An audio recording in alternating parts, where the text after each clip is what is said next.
Hello friends, welcome to our channel. শীতকাল মানেই হলো বিভিন্ন জায়গায় ঘুরে বেড়ানো। আমাদের উইকেন্ড এলেই মনে হয় আমরা কোথাও একটু ঘুরে আসি। আমরাও এক শীতের দুপুরে বেরিয়ে পড়েছিলাম এলগিন রোডের বসুবাড়ির উদ্দেশ্যে। এলগিন রোডের বসুবাড়ি মানেই হলো নেতাজি ভবন। আমরা এখানে যাওয়ার জন্য দমদম মেট্রো স্টেশন থেকে মেট্রো ধরে নেমেছিলাম রবীন্দ্র সদন মেট্রো স্টেশনে। আমরা 2 নম্বর গেট দিয়ে বেরিয়েছিলাম, তবে আমি তোমাদের সাজেস্ট করতে পারি তোমরা 3 নম্বর গেট দিয়ে বেরোবে। 2 নম্বর গেট দিয়ে বেরিয়ে আমাদের অনেকটাই হাঁটতে হয়েছিল। 3 নম্বর গেট দিয়ে বেরোলে তোমাদের বেশিক্ষণ হাঁটতে হবে না এলগিন রোডে পৌঁছানোর জন্য। মেট্রো স্টেশন থেকে 3-4 মিনিটের হাঁটা পথ এলগিন রোড। এখন এলগিন রোডের বর্তমান নাম লালা লাজপত রায় সরণি। তারপর আমরা খানিকক্ষণ হাঁটার পর এসে পৌঁছালাম নেতাজি সুভাষচন্দ্র বসুর বাড়ির সামনে।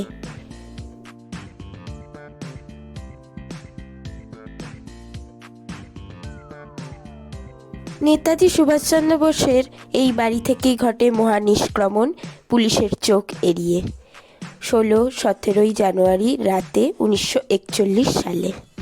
তারপর আমরা আস্তে আস্তে ভেতরে প্রবেশ করলাম। এখানে অ্যাডাল্টদের টিকিট ভাড়া 40 টাকা আর বাচ্চাদের 20 টাকা।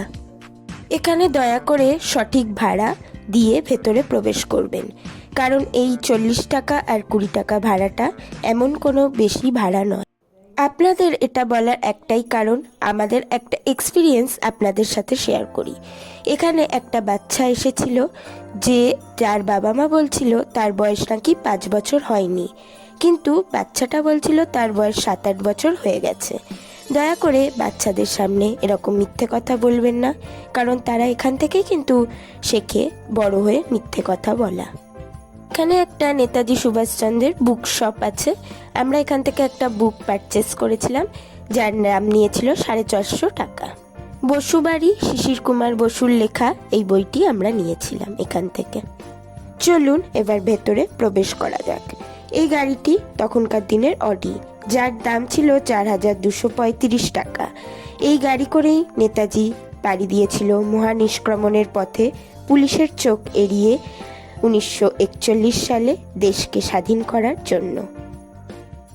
আপনাদের সাথে এই বাইরেটা শেয়ার করতে পারলেও ভেতরের মিউজিয়ামের কোনো ফটোই শেয়ার করতে পারবো না, কারণ এখানে সম্পূর্ণভাবে নিষিদ্ধ ফটো ও ভিডিও করা ভিতরে। তাই নেতাজির জীবনী সম্পর্কে আপনাদের জানতে হলে নেতাজির বাড়িতেই চলে আসতে হবে এক শীতের দুপুরে, কারণ শীতকালে আমরা ঘুরতে সবাই ভীষণ ভালোবাসি। সামনেই 23শে জানুয়ারি। একদিন 23শে জানুয়ারিতে প্ল্যান করাই যায় নেতাজির বাড়ি আসার, কিন্তু 23শে জানুয়ারি খুব ভিড় হয়। অন্য দিন গেলে বরং আপনারা এখানে ফাঁকা পাবেন। এখানে আছে নেতাজির স্মৃতির বিভিন্ন ফটো, আর নেতাজির মিউজিয়ামে নেতাজির ড্রেস, নেতাজি কিভাবে বাড়ি থেকে বেরিয়ে এসেছিলেন ও নেতাজি কিভাবে দেশকে স্বাধীনতার দিকে এগিয়ে নিয়ে গেলেন, সব কিছু দেখতে হলে চলে আসতে হবে নেতাজির বাড়ি। এই সিঁড়িটাই হলো সে হিস্টোরিক্যাল সিঁড়ি, যেই সিঁড়ি দিয়ে নেতাজি বেরিয়ে এসেছিলেন বাড়ি থেকে পুলিশের চোখ এড়িয়ে ছদ্মবেশে। এই পথ দিয়ে বেরিয়ে যেতে সাহায্য করেছিল নেতাজির দাদা, ও নেতাজিকে গাড়ি করে তিনিই পৌঁছে দিয়েছিলেন বিদেশের পথে। আর তিনি বেরিয়ে এসেছিলেন বলেই আজ আমরা এই স্বাধীন ভারতকে দেখতে পাচ্ছি। এই সিঁড়িতে আঁকা আছে নেতাজির পদচিহ্ন। এরপর আমরা নেতাজির বাড়ির ভিতর প্রবেশ করলাম। ভিতরে প্রবেশ করে নেতাজির ছোটোবেলা থেকে শুরু করে নেতাজির বড়োবেলা অবধি সমস্ত জীবনী জানতে পারলাম। ভীষণ ভালো লাগলো নেতাজির জীবনী জানতে পেরে। আমরা হয়তো অনেক কিছুই জানতাম না, এখানে এসে আরও ডিটেলসে সব কিছু জানতে পারলাম। এখানে ফার্স্ট ফ্লোর আর সেকেন্ড ফ্লোরে নেতাজির মিউজিয়াম। সেই মিউজিয়াম দেখতে হলে আপনাদের এখানেই আসতে হবে, সেই ফটো বা ভিডিও তো শেয়ার করতে পারবো না। আমরা এখানে এসেছিলাম 2টো নাগাদ। আমাদের 3:30-র মধ্যে নেতাজি মিউজিয়াম ঘোরা শেষ হয়ে যায়। আমাদের 2 ঘন্টা মতো সময় লেগেছিল।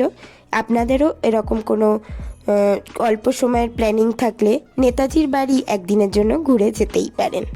তারপর আমরা বাড়ির উদ্দেশ্যে রওনা হলাম। আজকের ভিডিও এখানেই শেষ করছি। পরবর্তী ভিডিওয় আবার আপনাদের সাথে দেখা হবে।